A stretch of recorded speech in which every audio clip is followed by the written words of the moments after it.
So you've heard about this technique that alleviates anxiety, and everybody swears by it. It's the technique.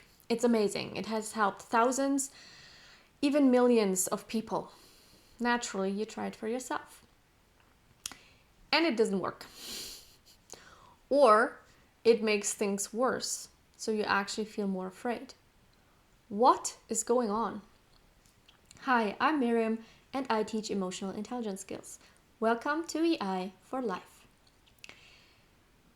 You've probably been there if you've suffered from anxiety for a while when you tried a new technique and somehow it made it worse. For me, one of these techniques was box breathing. I read everywhere that it's the perfect technique for anxiety. It's supposed to super duper help alleviate anxiety in the moment. So I thought, whoa, awesome. I'm totally going to do this. Now, it made everything worse. I think once I even got myself into an anxiety attack by doing box breathing. Why? Here's the thing. Some techniques are just not for everyone.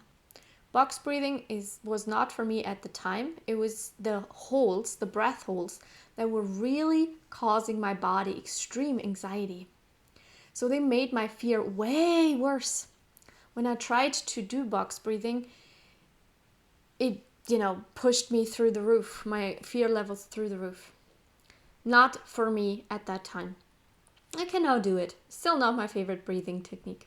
And that's also okay. So this could be issue number one. The technique might just not work for you right now.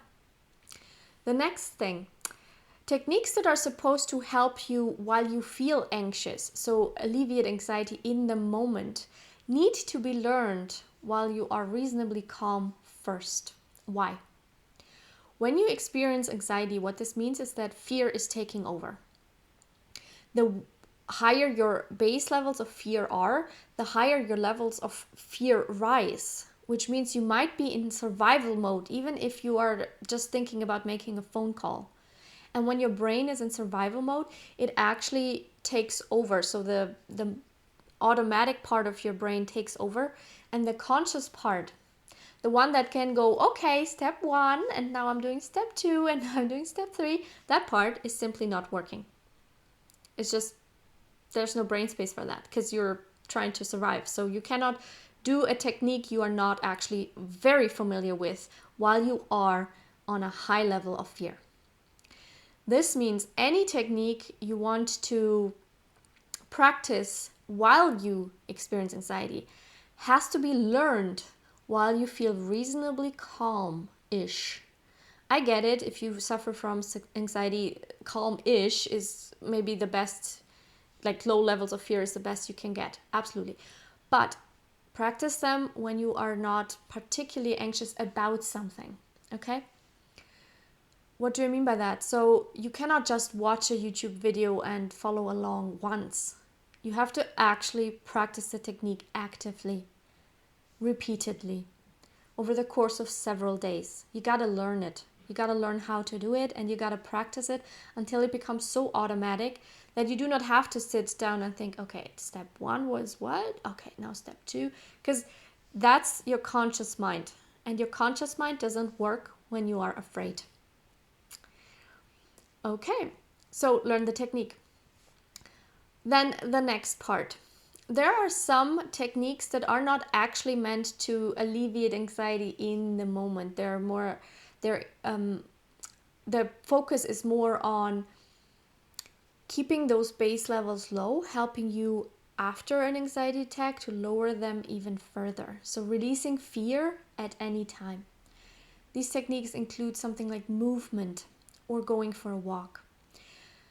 Now, how you do this again is really important. You may have heard go into nature, go into the woods. But yes, there's absolutely lots of research that shows if you are surrounded by trees, this has a very soothing and calming effect on your brain. Not, however, if you are already afraid. So if you are in a heightened state of fear and you go into the woods and bees buzz past you this close, this is actually going to freak you out. A spider maybe lands on you and you just like, ah! That's normal because you are on a heightened level of fear. Your brain is in survival mode. Everything that is unusual is a potential attack, and that's how your brain reacts. So if you go into the woods in that kind of state, it's not going to be soothing. You might come out feeling way worse.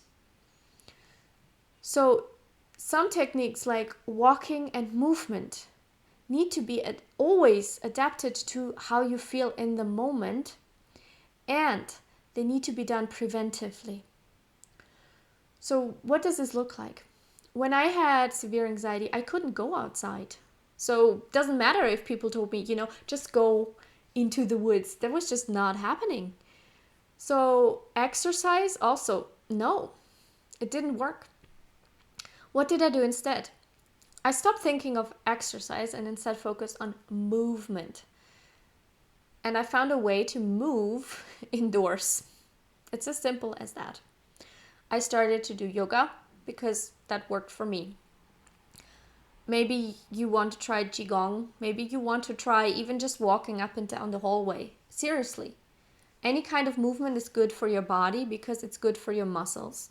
All kinds of chemical stuff happens in your body when you move. It's insanely good for you. So even if you walk up and down the hallway really slowly, you don't have to rush for 10 minutes every day. If that's where you are at, that's where you are at. Which brings me to the next part. You are the only expert for your life and your body. You're the only one who knows what freaks you out more and what actually soothes you. So when it comes to deciding, is this a technique I want to learn right now?